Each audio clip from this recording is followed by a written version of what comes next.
ডিভোর্সের কথা বলতেই শ্বশুরবাড়ির লোকের সামনেই বাবা সরাসরি বললেন, ডিভোর্সের পর আমার বাড়িতে উঠতে পারবি না, তোর কোনো দায়িত্ব আমি নেব না। ভরা লোকের সামনে বলায় খটকা লাগলেও আমি মোটেও অবাক হইনি। তিনিও ছিলেন আমার স্বামীর মতোই এক স্বৈরাচার জালিম, যার পরিণতি হিসেবে কম বয়সে মাবিহীন জীবন কাটাতে হয়েছে। ভাগ্যিস আমার ইনকাম সোর্স ছিল, না হলে পরে থাকতে হতো দুনিয়ার জাহান্নামে। আমি নিজের সিদ্ধান্তে অটল রইলাম। ভরা আসরে বললাম, আপনাকে দায়িত্ব নিতে হবে না, আমার দায়িত্ব আমি নিজেই নিতে পারবো। শুনে বাবার মুখটাও আরও থমথমে হলো। দেখে বোঝা যাচ্ছে আমার উপর ভীষণ রেগে আছে। আমি সেসবে পাত্তা দিলাম না। ওনার রাগ ধুয়ে উনি পানি খাক। পাশ থেকে কেউ বলল, বাবার উপরই কিভাবে কথা বলছে দেখেছেন? বেয়াদব মেয়ে, এইসব মেয়েদের সংসার টিকে না। কথা শুনে আমার মোটেও খারাপ লাগলো না। আমি হাসলাম ক্ষীণ। সেটাতেও আমার দোষ হলো, শুনতে হলো। দেখো, আবার নির্লজ্জের মতো হাসতেছে। আমি কাউকে কৈফিয়ত দিলাম না। বাহির থেকে না হয় ভালোই দেখলো, কিন্তু ঘরের ভেতরের কথা জানবে কিভাবে? না জেনেই কি সুন্দর তারা মন্তব্য করছে, করুক। এতে শান্তি পেলে করুক তারা। আমি আমার সিদ্ধান্ত কোনোভাবেই পরিবর্তন করব না। আমার মা যে ভুল করেছিল আমি সেই ভুল করব না। আমার বিয়ের সবেমাত্র 8 মাস হবে। হ্যাঁ, মাত্র 8 মাস, 1 বছরও হয়নি। বিয়ের প্রথমে ভালোই চলছিল, মানুষটাকেও ভালোই মনে হয়েছিল, কিন্তু 1.5 মাস পেরোতেই হুট করে কথা কাটাকাটি সে আমাকে থাপ্পড় মারল। তখনও ছিলাম নতুন বউ, গায়ে লেগেছিল বেশ, কিন্তু নিজেকে মানিয়ে নিলাম এই সান্ত্বনা দিয়ে। সংসারে ওই একটু আধটু এমন হয়। আমার শাশুড়ি আম্মা দেখে বুঝতে পারছিলেন আমাদের মাঝে কিছু হয়েছে। আমি তাকে জানালাম, সে জানালো এসব ধরে রাখতে নেই, সংসারে এগুলো খুবই স্বাভাবিক বিষয়। আমিও মেনে নিলাম। তারপর এভাবে ধীরে ধীরে কাটতে লাগলো। সে আবারও আমার গায়ে হাত তুলল। এইবার আমি চুপ করে মেনে নিলাম না। মুখে যা বলার বলুক, গায়ে হাত তুলবে কেন? রাগ করে তার সঙ্গে বিছানা আলাদা করলাম। 2 দিন হলেই শাশুড়ি বললেন, এভাবে চললে স্বামীর মন অন্যদিকে যাবে।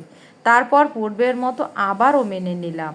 আমার শাশুড়ি থেকে বেশি জ্বালাতো আমার শ্বশুর। হ্যাঁ, ঠিক বললাম। মানুষ শুনলে হয়তো অবাক হবে। সব সময় খুঁত ধরতো। তরকারি রান্না করলে এদিকে স্বাদ নেই, কোনোদিন লবণ হয়নি, কোনোদিন ঝাল বেশি হয়েছে, আবার কোনোদিন রান্নাই পারি না। অতিষ্ঠ হয়ে বলেছিলাম, তবে শাশুড়ি মাই না হয় রান্না করবে, আমি শিখে নেব। শাশুড়ির আপত্তি না থাকলে ঘোর আপত্তি ছিল শ্বশুরের। এই সংসারে কে করবে? শাশুড়ি এক হাতে সব করেছে, আরও কত কি। শুধু কি এতটুকুই আটকে ছিলেন? না, ফজরের আজান দিলেই নামাজ পড়তে যাবেন, ঠিক তখনই আমাদের ঘরের সামনে এসে দরজায় ঢোল বাজাতে শুরু করতেন। নিজের ছেলে নামাজ না পড়লেও আমি ফজর উঠতে দেরি করলেই হয়ে যেতাম জাহান্নামী। কেমন বউ আনলাম ঘরে, এগুলো বলতো। যেদিন ওনার নামাজ থেকে ফেরার আগে উঠতে না পারতাম, এসেই আবার জানালায় ঢোল বাজাতে লাগতেন। উনি 5 ওয়াক্ত নামাজ মসজিদে পড়তেন, এটাই ভালো দিক, কখনো মিস করবেন না। ঝড় বৃষ্টি যাই হোক, এটা নিয়ে ওনার অহংকারের শেষ ছিল না।